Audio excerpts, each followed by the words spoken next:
Entre ellas, sin duda, digamos, todo lo que tiene que ver con la organización de protocolos, burbujas, etcétera, para un retorno definitivo y mucho más completo de la presencialidad. Esto ha venido siendo progresivo y en etapas, primero en las localidades más chicas, pero, por ejemplo, en las dos ciudades más importantes, en cuanto a, lógicamente, a cantidad de habitantes, como son tanto Río Gallegos como Caleta Olivia, no ha habido presencialidad, pero sí un trabajo realmente de muchísima exigencia desde la virtualidad, fundamentalmente porque no ha habido un Estado que acompañe, un Estado que proyecte, un Estado que planifique, y se las ha tenido que arreglar el docente desde digamos, un lugar casi invisibilizado, pero de muchísimo sacrificio, ¿no? Y también en muchos casos también con una mirada bastante crítica por parte, digamos, del gobierno, que trata de trasladar a parte de la sociedad, en cuanto a que, bueno, pareciera que estuviéramos en una zona de confort o con cierta comodidad desde el lugar de la virtualidad, cosa que no es así, ¿no? Realmente ha generado no solamente sobrecarga laboral, sino, digamos, una situación realmente de mucha angustia, como creo que está viviendo gran parte de la sociedad, ¿no? Digamos, con la pandemia. Y a las cuestiones vinculadas a lo laboral se suman los aspectos salariales. Por supuesto, nosotros hemos tenido a principio de año un principio, valga la redundancia, de acuerdo también anual, en donde, bueno, digamos, se fijaron determinados aumentos para el mes de marzo, julio y septiembre, que acumulativamente, digamos, implica aproximadamente un 36.4%, pero que sin duda, digamos, con los niveles de inflación, con el aumento del costo de vida, bueno, digo, queda relegado, ¿no? Ese 29% que pronosticaba el ministro Guzmán a principio de año a nivel nacional, ha quedado muy lejos de toda la proyección, no solamente de lo que fue el primer semestre, sino de todo lo que se proyecta de agosto en adelante, ¿no? Uh-huh. Parece que la situación en Santa Cruz no es muy distinta a la provincia de Chubut, digamos. Están con situaciones muy parecidas.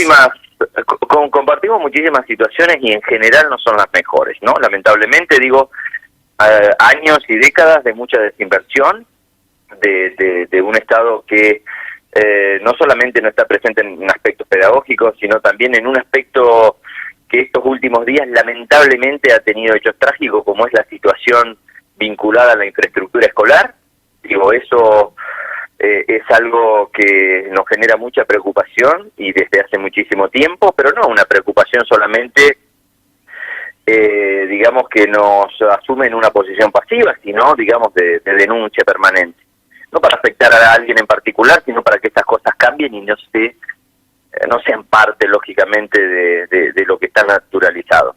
Digo hechos trágicos por lo sucedido en Neuquén hace un par de semanas, ¿no? Digamos, con la explosión de una escuela, literalmente, ¿no? En donde se estaba dando clases, o sea, había presencialidad, pero a la misma vez estaba en obra, se estaba trabajando adentro de la escuela, y la explosión de un calefactor hizo que murieran 2 operarios y además una docente, Mónica Jara. Por lo cual, digo, son situaciones que debemos tener todo el tiempo presente, ¿no? Digo, la escuela tiene que ser un lugar seguro, un lugar donde se invierta realmente y donde no se ponga parche, ¿no? Porque, digo, no lo hablo desde un lugar corporativo, lo hablo también como papá, porque además, digo, los docentes somos padres, somos madres, y en realidad, digamos, tenemos la misma preocupación que el resto del conjunto de la sociedad, y en muchos casos se toman decisiones que son arbitrarias sobre políticas educativas, que son unilaterales, que son disciplinadoras y que en general, digamos, terminan siendo más contraproducentes que proactivas, ¿no? Pedro, una pregunta que me imagino que se deben hacer varios, ¿no? En esta cuestión de hace mucho tiempo que la educación está perdiendo calidad por todo este tema que estás planteando, ¿no? Por un lado, la infraestructura escolar, hablamos de los edificios, de las instalaciones eléctricas, de gas, bueno, escuelas chicas, ¿no?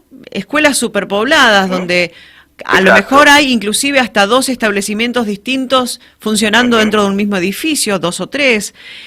Exacto. Estas son situaciones que hacen a la cuestión, parece que nacional, digamos, no tiene que ver tanto con si es Chubut o Santa Cruz o Neuquén, digamos, son cuestiones comunes.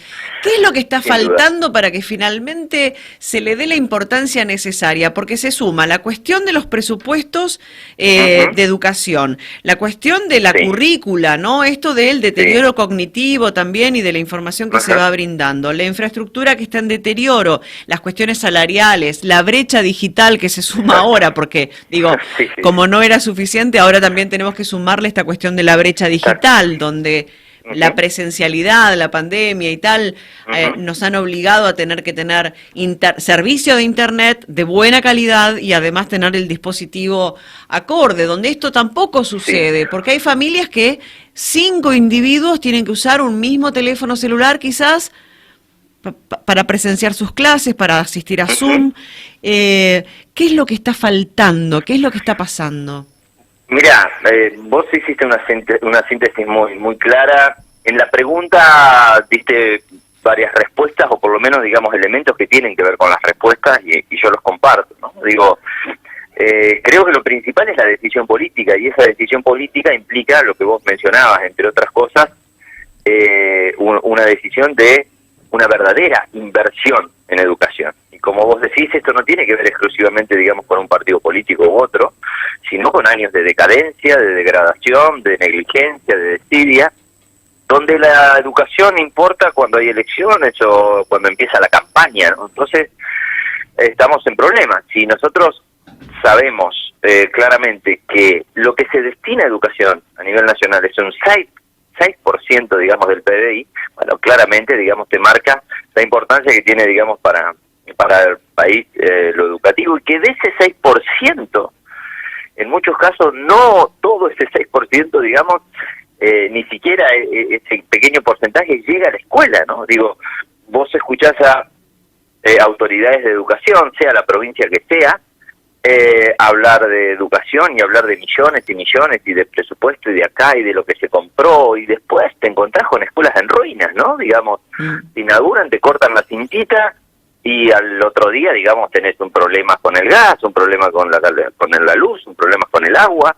Entonces, bueno, digo, ese es uno de los tantos aspectos, ¿no? Digamos, ni que hablar en cuestiones que tienen que ver con cuestiones pedagógicas, con reformas permanentes que han ido, digamos, en contra realmente de lo que vos mencionabas. Y la formación de los docentes, digamos, al vínculo y a la calidad educativa, ¿no? Esta cuestión de la pandemia, además, agudizó, como bien vos decías, digamos, no solamente esta brecha digital, sino la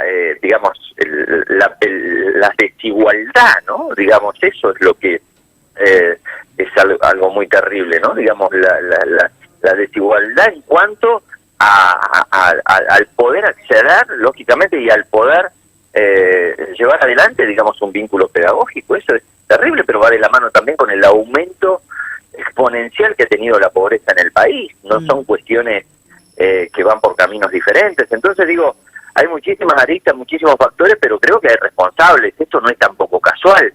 Digo, nos pasa en Santa Cruz que tenemos cientos de personas ocupando cargos en educación que en realidad no se les cae una idea, porque han llegado ahí no por lo que realmente conocen de educación, sino fundamentalmente por alguna cuestión por ahí política coyuntural. Entonces, bueno, lamentablemente son los ciudadanos y es la sociedad en general la que termina pagando también las incapacidades de gente que está en lugares claves a la hora de tomar decisiones, y que cuando toma decisiones, por favor, es preferible que no las tome, ¿no?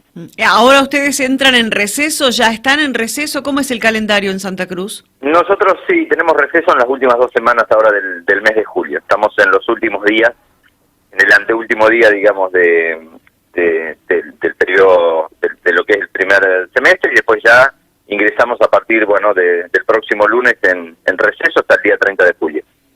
Bien, eso significaría que en agosto deberían volver a las clases. ¿En qué condiciones serían?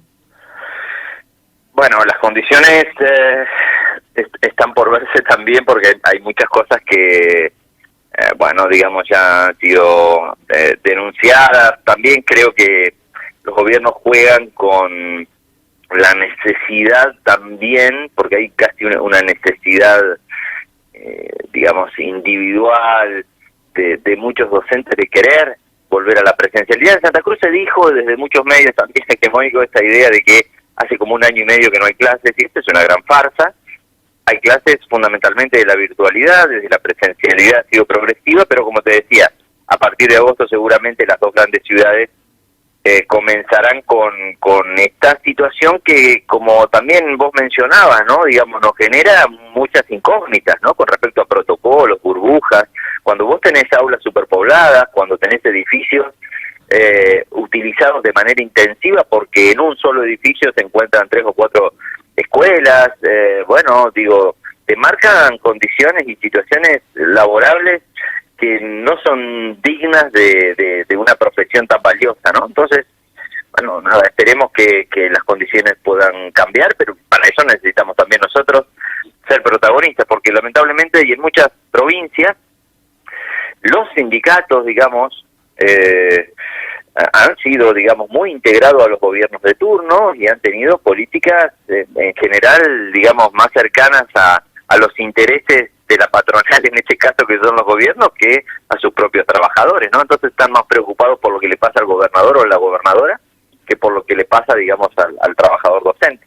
Bueno, digo, es un claro ejemplo, es la CETERA a nivel nacional, que ni siquiera, digamos, con la muerte de esta compañera docente, una muerte realmente que no es una más, ni siquiera ha sacado un comunicado, y como esas cosas podría nombrar muchísimas. Nosotros tenemos por parte del gobierno el intento de cobrarnos una multa de 12 millones de pesos por llevar adelante, digamos, medidas de fuerza en el año 2017, cuando en Santa Cruz ni siquiera se cobraba el sueldo.